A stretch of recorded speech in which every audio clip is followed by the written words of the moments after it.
어느 날 양치질을 하다가 칫솔에 피가 묻어나온 걸 본 적 있으신가요? 또는 사과 한 입 베어 물었는데 붉은 자국이 남아 있었던 기억 있으신가요? 이런 일이 반복되는데도 그냥 일시적인 염증인가 보다 하고 넘기신 적 있으실 겁니다. 하지만 그 피, 단순한 잇몸 문제로 끝나지 않을 수도 있습니다. 특히 나이가 들수록 잇몸에서 나는 피나 입냄새, 이가 흔들리는 증상은 단순한 노화 현상이 아니라 치주질환이라는 병의 신호일 수 있습니다.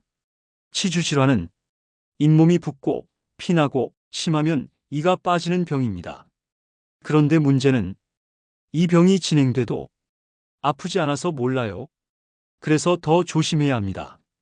그리고 잇몸병은 단지 입안의 문제가 아니라 당뇨병, 심장병, 심지어 치매와도 관련이 있다는 연구 결과들이 계속해서 나오고 있습니다. 이 영상에서는 시니어분들이 꼭 알고 계셔야 할 잇몸병의 초기 신호부터 방치했을 때 생기는 문제, 그리고 지금 당장 실천할 수 있는 관리법까지 모두 알려드리겠습니다. 잇몸은 나이보다 먼저 늙는다는 말, 그냥 나온 게 아닙니다. 지금부터 함께 살펴보겠습니다. 많은 분들이 잇몸에서 피가 나거나 붓는 걸 그냥 치과 가면 되는 일, 가벼운 염증 정도로 생각하십니다. 하지만 치주질환, 즉 잇몸병은 단순한 문제가 아닙니다. 치료를 미루거나 방치하면 생각보다 큰 건강 문제로 이어질 수 있습니다. 잇몸병은 잇몸에 생긴 염증이 점점 뼈 쪽으로 번지면서 이를 잡고 있던 뼈를 녹여버리는 병입니다. 그래서 이가 흔들리다가 결국 빠지기도 하죠. 하지만 이 병의 무서운 점은 초기에는 통증이 거의 없다는 것입니다. 그래서 증상이 꽤 진행될 때까지 본인도 잘 모르게 됩니다. 더 놀라운 건 이렇게 입안에서 생긴 잇몸병이 몸 전체 건강에도 영향을 줄 수 있다는 점입니다. 염증 물질이 혈관을 타고 돌아다니면서 심장, 혈관, 심지어 뇌까지 영향을 줄 수 있습니다. 실제로 연구에 따르면 잇몸병이 있는 사람은 심장병에 걸릴 위험이 그렇지 않은 사람보다 더 높다고 합니다. 또 당뇨병이 있는 분들은 잇몸병이 더 쉽게 생기고 더 빠르게 악화되는 것으로 알려져 있습니다. 그러니까 잇몸병은 단순히 입 안만의 문제가 아니라 전신 건강과 연결된 병이라는 걸 꼭 기억하셔야 합니다. 잇몸에서 피가 나거나 이가 흔들리는 느낌이 든다면 그냥 지나가는 거겠지 하지 마시고 치과에 꼭 들러서 확인하셔야 합니다. 지금까지는 잇몸병이 왜 단순한 문제가 아닌지를 알아봤습니다. 다음 파트에서는 왜 나이 들수록 잇몸병이 더 심해지는지 그 이유를 자세히 설명해 드릴게요. 나이가 들면 자연스럽게 근력이 줄고 눈이 침침해지고 소화력도 떨어지죠. 그런데 잇몸도 나이 들수록 약해진다는 것 혹시 알고 계셨나요? 잇몸은 생각보다 민감한 조직입니다. 몸의 면역력이 떨어지면 가장 먼저 영향을 받는 부위 중 하나가 바로 잇몸이에요. 특히 60세 이후에는 잇몸 조직을 지지해주는 뼈가 조금씩 약해지고 줄어듭니다. 이로 인해 이가 흔들리는 느낌이 들거나 잇몸이 점점 내려가는 걸 느끼게 됩니다. 또 하나 중요한 건 침의 양도 줄어든다는 점입니다.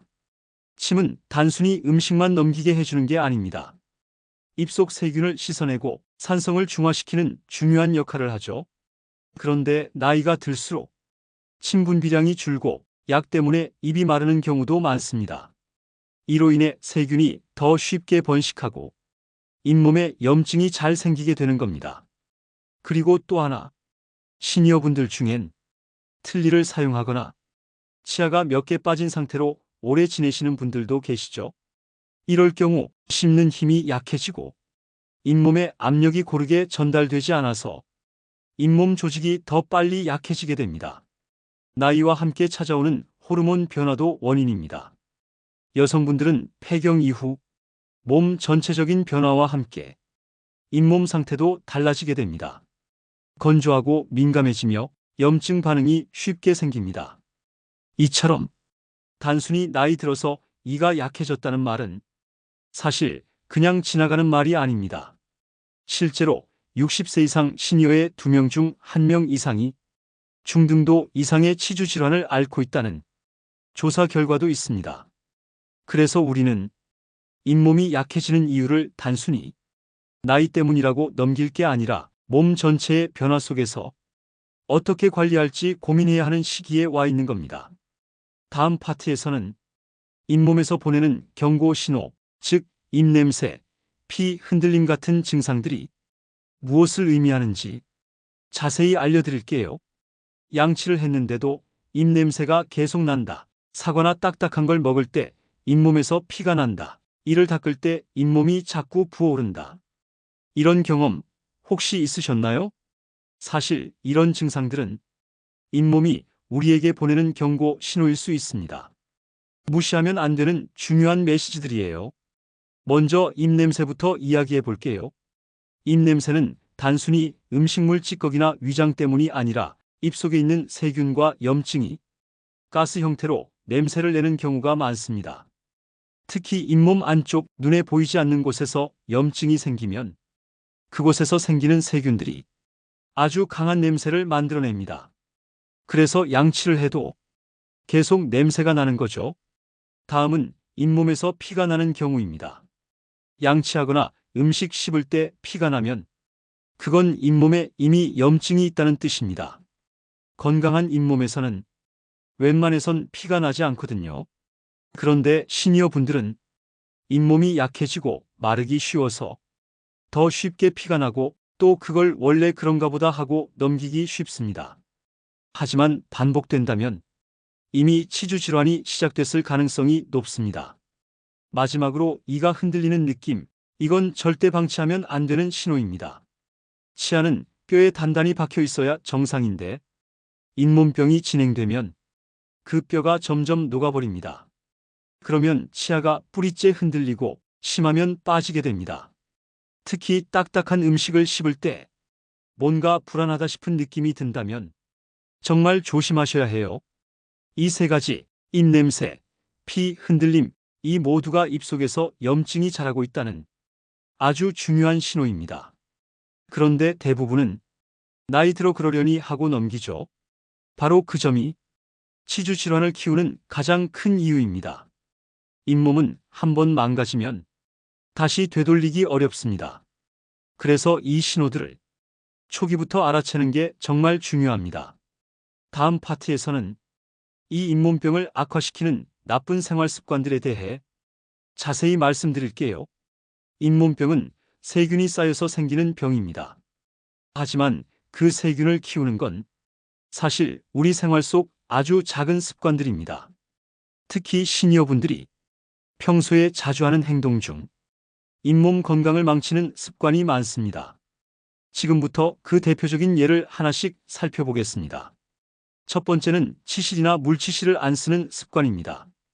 양치만으로는 치아 사이 깊은 틈에 낀 음식 찌꺼기나 세균을 다 없애기 어렵습니다. 그런데 시니어일수록 치아 사이가 벌어진 분들이 많고 음식물이 더 잘 끼는데도 치실 사용이 익숙하지 않은 경우가 많습니다. 그 결과 세균이 거기서 서식하고 잇몸을 계속 자극하게 되는 겁니다. 두 번째는 딱딱한 음식을 자주 드시는 습관입니다. 오징어, 마른 멸치, 마른 오징어, 단단한 땅콩 같은 음식들. 이런 음식은 치아에 직접적인 충격을 줄 뿐 아니라 잇몸 뿌리를 자극해 약한 잇몸이 더 빨리 내려가게 만듭니다.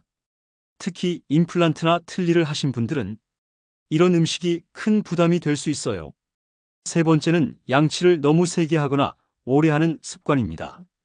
양치 세게 하면 더 깨끗하겠지라는 생각으로 세게 닦으시거나 거친 칫솔을 오래 사용하는 경우가 있어요.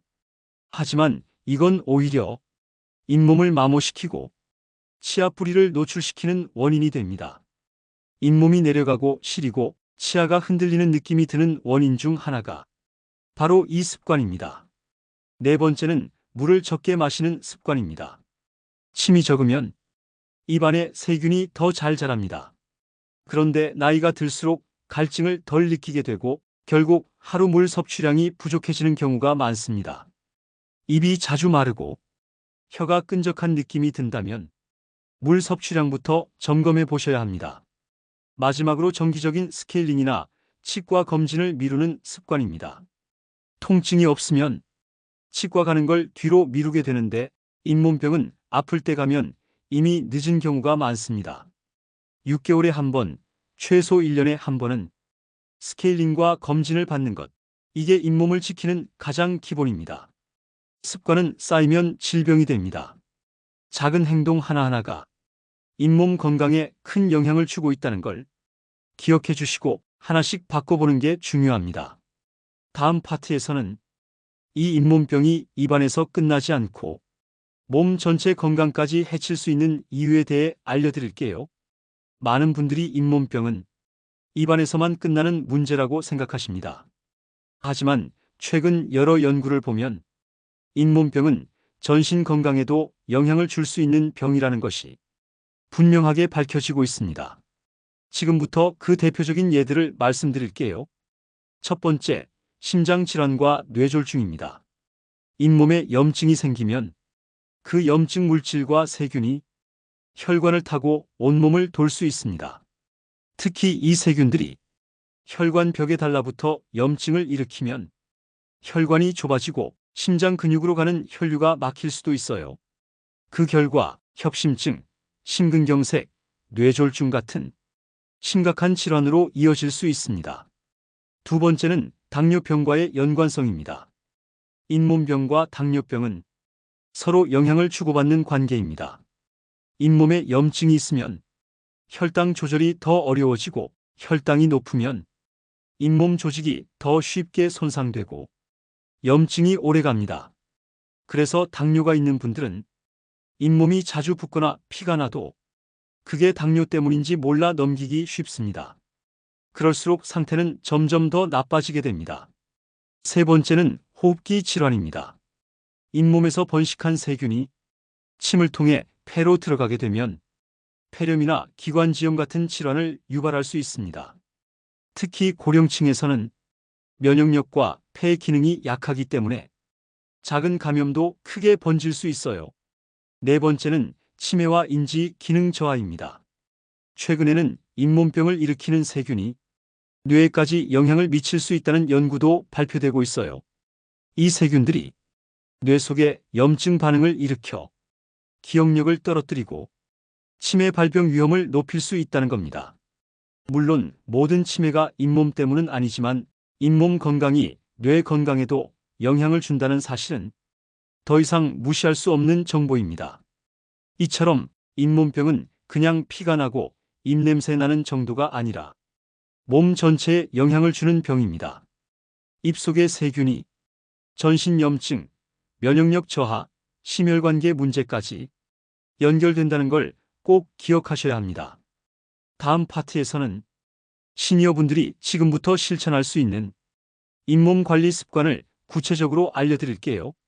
생활 속에서 바로 시작할 수 있게 하나씩 정리해드립니다. 잇몸병이 무섭다고 해서 질에 겁먹을 필요는 없습니다. 중요한 건 지금부터 어떻게 관리하느냐입니다. 시니어분들도 하루하루 생활 속에서 잇몸을 충분히 지킬 수 있습니다. 지금부터 잇몸을 건강하게 유지하는 생활 습관을 하나씩 알려드릴게요. 첫 번째, 양치 습관을 바꾸는 것부터 시작하세요. 양치는 식사 후 바로 하는 게 좋고 하루 3번, 3분 이상 부드러운 칫솔로 치아와 잇몸 경계 부분까지 꼼꼼히 닦아주는 것이 중요합니다.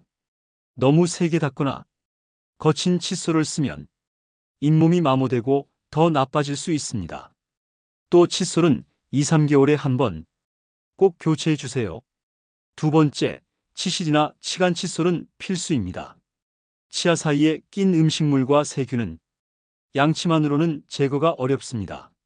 치실이나 치간 칫솔을 하루 한 번 자기 전에 사용하면 잇몸 염증을 줄이는 데 큰 도움이 됩니다. 시니어분들은 손이 불편할 수 있으니 손잡이형 치실을 쓰면 훨씬 편합니다. 세 번째, 입안을 건조하지 않게 유지하세요. 입이 마르면 세균이 더 빨리 증식합니다. 물을 자주 마시고 너무 짜거나 자극적인 음식은 피하는 게 좋습니다. 또한 약 때문에 입이 마르는 경우에는 무설탕 껌이나 침분비를 돕는 제품을 활용하는 것도 방법입니다. 네 번째, 정기적으로 치과 검진을 받는 건 기본입니다. 아프지 않더라도 최소 6개월에 한 번은 치과에 방문해서 스케일링과 잇몸 상태 점검을 받는 것이 좋습니다. 잇몸병은 조용히 진행되기 때문에 정기적인 검진이 조기 발견의 열쇠입니다. 다섯 번째, 단백질과 비타민이 풍부한 식사를 하세요. 잇몸도 몸의 조직입니다. 영양이 부족하면 회복이 느려지고 염증에도 취약해집니다. 단백질, 비타민C, 칼슘, 오메가3 등이 풍부한 식단이 잇몸 회복에 좋습니다. 예를 들어 두부, 생선, 브로콜리, 시금치, 계란, 그리고 적당한 과일을 골고루 챙겨 드시는 것이 좋아요. 이처럼 잇몸 건강은 무언가 특별한 걸 해야 되는 게 아닙니다. 생활 속에서 조용히, 꾸준히 하나씩 실천해 나가는 게 가장 효과적인 방법입니다.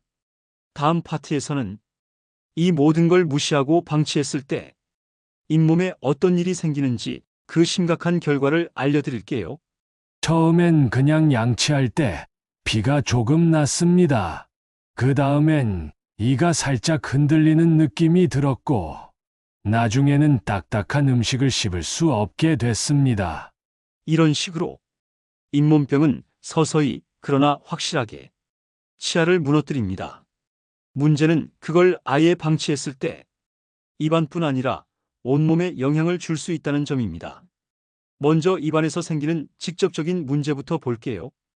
잇몸병이 진행되면 잇몸이 점점 내려가고 치아 뿌리가 드러나게 됩니다. 이때부터는 차가운 물만 마셔도 시리고 씹는 힘이 약해져 부드러운 음식밖에 먹을 수 없게 됩니다. 그 다음은 치아 흔들림입니다. 잇몸이 이 뿌리를 지탱하지 못하면서 서서히 흔들림이 심해지고 결국 치아 하나가 빠져나갑니다. 그리고 그 치아를 빼고 방치하면 양옆의 치아도 점점 기울고 무너져 도미노처럼 다른 이들까지 영향을 받게 됩니다. 치아가 빠지면 틀니나 임플란트를 생각하게 되죠. 하지만 틀니는 적응이 어렵고 씹는 힘이 크게 떨어집니다. 임플란트는 비용 부담이 크고 수술 후 관리도 중요합니다. 무엇보다 잇몸뼈가 이미 많이 녹아버린 상태라면 시술조차 어려울 수도 있습니다. 이렇게 입안이 무너지면 음식 섭취 자체가 어려워져 영양 부족, 체중 감소, 면역력 저하로 이어질 수 있습니다. 또 씹는 기능이 약해지면 소화 불량, 당뇨 조절 실패, 심지어 노인성 우울증으로도 연결될 수 있다는 의학적 연구도 있어요. 그리고 더 무서운 건 아까도 언급했지만 잇몸 속 세균이 혈관을 타고 심장, 뇌, 폐로 퍼질 수 있다는 점입니다. 심장병, 폐렴, 치매 같은 전신 질환으로까지 이어질 수 있습니다. 그러니까 잇몸병은 단순히 치아 몇 개 빠지는 문제가 아니라 삶의 질 자체를 완전히 무너뜨릴 수 있는 병입니다. 나이 들어 이 하나둘 빠지는 거야. 당연하지. 이렇게 넘기면 결국 건강과 식사, 대화, 생활 전반이 흔들리게 됩니다. 잇몸에서 피가 나는 건 단순히 치아 문제로만 볼 수 없습니다. 양치하다 피가 났다면 그건 사실 우리 몸이 보내는 경고입니다. 이대로 두면 안 된다. 이건 내 몸이 내게 말해주는 신호입니다. 잇몸병은 처음엔 조용하게 시작됩니다. 아프지도 않고 특별히 불편하지도 않아서 많은 분들이 그냥 괜찮겠지 하고 넘기곤 하죠. 하지만 그렇게 방치된 잇몸병은 결국 치아를 하나씩 무너지게 만듭니다. 치아가 흔들리고 빠지고 음식을 마음껏 씹을 수 없게 됩니다. 그런데 그게 끝이 아닙니다. 씹는 기능이 떨어지면 영양 흡수가 제대로 안 되고 결국 몸 전체 건강에도 큰 영향을 주게 됩니다. 특히 시니어 분들에겐 잇몸과 치아 건강은 단순한 구강 문제가 아니라 전신 건강의 시작점입니다. 심장, 뇌혈관, 당뇨 같은 만성 질환과도 연결되어 있다는 점 오늘 영상에서 말씀드렸던 것처럼 꼭 기억해 주셨으면 좋겠습니다. 좋은 소식은 지금부터라도 시작하면 충분히 막을 수 있다는 겁니다. 잇몸병은 느리게 오지만 멈출 수 있는 병입니다. 오늘 알려드린 올바른 양치 습관, 시간 칫솔이나 구강세정기 같은 보조도구 활용법, 그리고 정기적인 치과 검진, 이 세 가지만 꾸준히 지켜주셔도 잇몸 건강은 훨씬 오래 지켜낼 수 있습니다. 꼭 하나라도 실천해 보세요. 내가 나를 지키는 가장 좋은 방법은 이런 작은 습관에서 시작됩니다. 그리고 혹시 요즘 이런 증상 느끼시는 분 계신가요? 아침에 일어났을 때 갑자기 눈앞이 핑 돌거나 앉았다 일어날 때 순간적으로 어지러움을 느끼신 적 있으신가요? 또는 아무 이유 없이 가만히 있어도 심장이 두근두근 빠르게 뛰거나 식은땀이 나고 숨이 차는 느낌을 받으셨던 적은 없으신가요? 피곤해서 잠을 자도 다음날 똑같이 지치고 몸이 개운하지 않은 날들이 계속되진 않으셨나요? 이런 증상들 혹시 빈혈이 원인일 수도 있습니다. 특히 시니어분들은 빈혈을 단순한 피로로 생각하고 넘기는 경우가 많습니다. 하지만 나이 들수록 빈혈이 생기면 심장, 뇌 근육 전체에 산소가 제대로 전달되지 않으면서 더 큰 문제로 번질 수 있습니다. 그래서 다음 영상에서는 시니어에게 특히 많은 빈혈의 초기 신호들, 그리고 일상 속에서 실천할 수 있는 관리법까지 자세하게 말씀드릴 예정입니다. 이 영상이 도움이 되셨다면 구독과 좋아요, 알림 설정 꼭 부탁드리고요. 댓글로 궁금하신 점이나 평소 고민을 남겨주시면 다음 콘텐츠 만들 때 꼭 참고하겠습니다. 건강은 거창하게 지키는 게 아닙니다. 작은 관심 하나, 오늘 내가 치아를 어떻게 닦는지, 내 몸의 신호에 귀를 기울였는지, 그런 하루하루가 건강을 지켜주는 가장 큰 힘이 됩니다. 함께 지켜가요. 우리가 함께라면 분명히 더 건강해질 수 있습니다.